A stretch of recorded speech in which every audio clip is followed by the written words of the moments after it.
Joining me now, Jason Miller. Jason is Senior Advisor, Trump-Pence 2020. Jason, great to have you with us. John, good morning. Good to be back with you. Jason, I know there's a lot going on. We're going to open the phone lines up, too, in a couple minutes. You got a question for Jason, 888-480-JOHN, 888-480-5646. Jason, let's start with the game plan. I know there's a lot of different scenarios to get to enable President Trump to put his hand on the Bible on January 20th. Can you outline what the pathway is now? Yeah, absolutely. A couple of different pathways here. So the first and foremost is we believe that these state legislatures in states where there have been rampant voter fraud, we've seen the irregularities, they need to do the right thing. They need to call these special sessions. They need to go and actually hear the evidence. That's what I heard one of the radio ads earlier speaking to that, but especially Georgia, Michigan, Wisconsin, Arizona. We need these legislatures to call the special sessions. In some cases, need the governors to call it. Hear the evidence. Hear about the rampant voter fraud. John, you've covered it more than anybody else. Where we go through, especially in Georgia, where here we go. We have magical thousands of votes that they just forgot to tally up. We have instances where we have the suitcases full of ballots. We have ballots being run multiple times. We still haven't even gotten into the real signature matching, not just the envelope and the ballot, but actually going and making sure that these are being checked against the signatures that have been on file for the last decade or however many of years, especially with Stacey Abrams doing the ballot harvesting and everything going on there in DeKalb and Fulton counties. We have to go and make sure we get this right because, John, if we don't, this not only is this going to impact the 2020 presidential race, this is going to impact next week's Senate contest. It will impact the races in 2022 and beyond. Well, that's the thing. If you don't stop the steal now, let me ask you something, Jason Miller. What is going to stop the Democrats from just baking this into the cake as part of their apparatus? Well, exactly. And this is when President Trump talks about the elections being rigged. What the Democrats have done here is they have mechanized the rigging of these elections using the guise of COVID as an excuse to go and actually rig them with the mail-in balloting and the ballot harvesting and such. And so what you're seeing here is most of the places where it's happened, it's been with Democrats. But unfortunately, in Georgia, it happened under the watch of Republicans with this terrible consent decree, which, by the way, was just a terrible idea and can't imagine that the Republicans actually allowed this to happen. But if we ever want to make sure that elections are fair, that they're just, that we follow the rules, we have to go and stop the steal now and do something about it. Because if we don't do it now, nobody else is going to come back years from now and do it. They're going to go ahead and move on and just allow Democrats to keep on rigging the system. Jason Miller with us, Senior Advisor, Trump-Pence 2020. So we need, number one, we need the state legislatures to convene. I can't speak to all of them. I can speak to Georgia. Brian Kemp, the governor, refuses to call one. Jeff Duncan, the lieutenant governor, now saying the governor can't call one even if he wanted to, trying to pull up some obscure statute that says they have to have a certain amount of time, which nobody's ever heard of. Then you've got the 50% plus one option, not 3/5. And in Georgia, although they have majorities in both houses, they can't get there. They can't get enough signatures because the leadership is telling members, if you sign the petition, we will strip you of your committee. You'll get blackballed. How do we deal with that? Well, we need these Republicans to actually go and show some spine. In fact, as we talk about Governor Kemp, call his office, 404-656-1776. That's 404-656-1776. Call Governor Brian Kemp. Tell him to show some spine. Let's go and get tough let's stop the steal. Let's go and do something about these aspects of voter fraud and voting irregularities. Let's do it now. And Governor Kemp can't be scared of Stacey Abrams coming after him in 2022. He has to go and deal with 2020 right now. This happened under his watch. He needs to fix it under his watch. Let's go to January 6th. What's the strategy there, Jason Miller? So on January 6th, I see this as really being an opportunity to highlight these examples of voting fraud around the country. And so as the rules currently allow for, if one member from the House as well as one member in the Senate at least decide to go and raise question regarding a particular state's set of electors, we can force debate in each of the respective chambers about whether or not to seat those electors. And with all the evidence, everything that we've seen here, we do think that this is an opportunity to highlight nationally what exactly could happen. We also believe that in the instances where we have the rampant fraud, I mean, we know, for example, in the state of Wisconsin, where we nearly lost that state Supreme Court decision 4-3, we're exactly right in what that was for anyone who's, I know everyone listens to your show, John, is on top of this, but that there were tens of thousands of ballots that were sent out via mail where people didn't have applications in. So those are illegal ballots that were cast. And the court essentially agreed with us and said that we were right, that those ballots shouldn't have been casted, but they wouldn't give us the remedy that we deserve, which those ballots being invalidated. In a state like that where it's absolutely dead to rights, then they should seat the Trump electors as opposed to the Biden electors. So we're going to go around, we're going to take this opportunity to highlight where there are these rampant examples of fraud and irregularities. And in the cases where it's very extreme, we think the Trump electors should be seated. Or should be chosen, excuse me. And so, how do we do that logistically? So it goes to the House. I think right now you've got a number of members of the House of Representatives that are going to object to these six states, right? It's not just Mo Brooks. Now you got Jody Hice, you got Marjorie Greene in Georgia, you got many, many others. So you're going to have about a dozen people object. Looks like you got at least one U.S. Senator, and Tommy Tuberville, as I understand it. So that gets you to debate. So walk us through this, Jason Miller. So 18 hours goes by, the debate goes on, the evidence is presented. What happens now? Give us the – people can't figure out what happens after that. Debate's over. Well, we got evidence. What happens? Right, and some of this is going to be actually decided in the courts in the run-up to it as we go to the Elector Act of 1887, which is something which will probably get brought up and finalized between now and the 6th. But this is why the most clear-cut, simple way to do this is via the legislature. This is really the preferred route, so that the states are actually sending the set of electors electoral votes that they believe have fairly and duly won the contest in each of these states.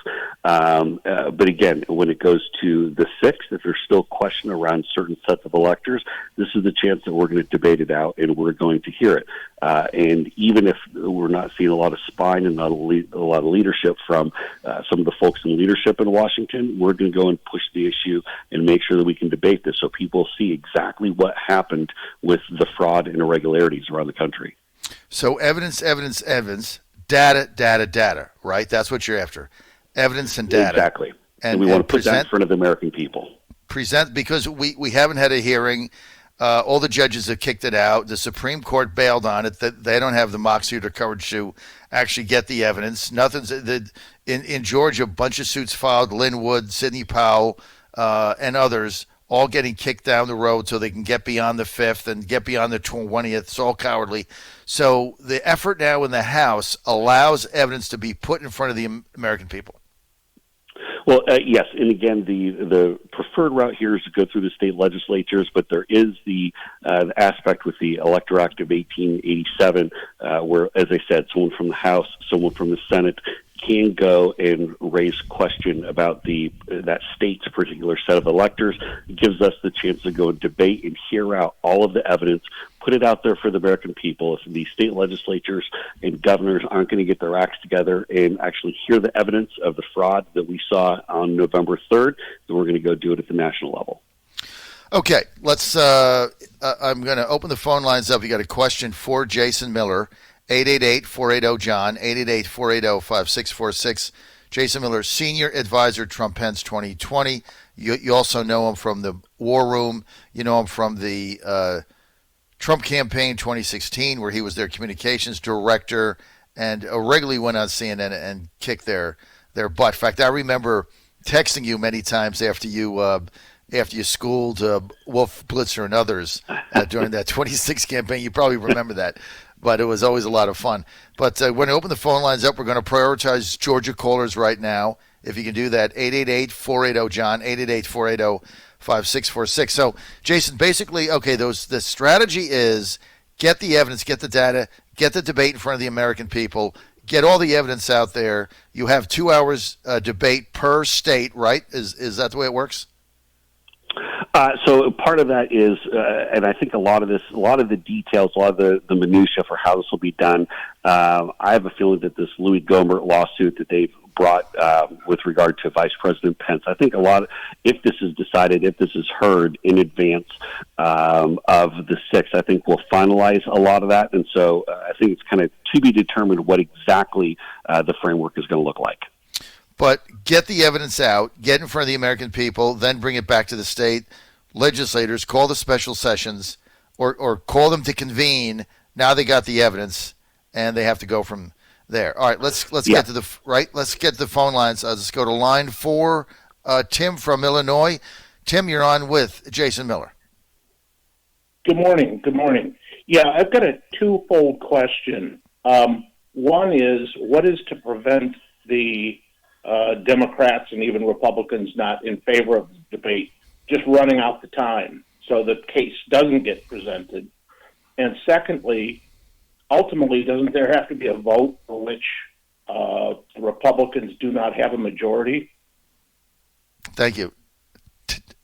Thank you, Yep. Tim. Jason? Tim, excellent question. So you're exactly right. I mean, this is what in just the Democrats who want to run out the clock. It's also a lot of the establishment Republicans and Republicans who don't care about the rule of law who want to run out the clock as well. And this is primarily what we're seeing in many of the state legislatures, or even with regard to some of the governors, where we have Republican governors in place who aren't calling the special sessions to go and address it. So you're exactly right.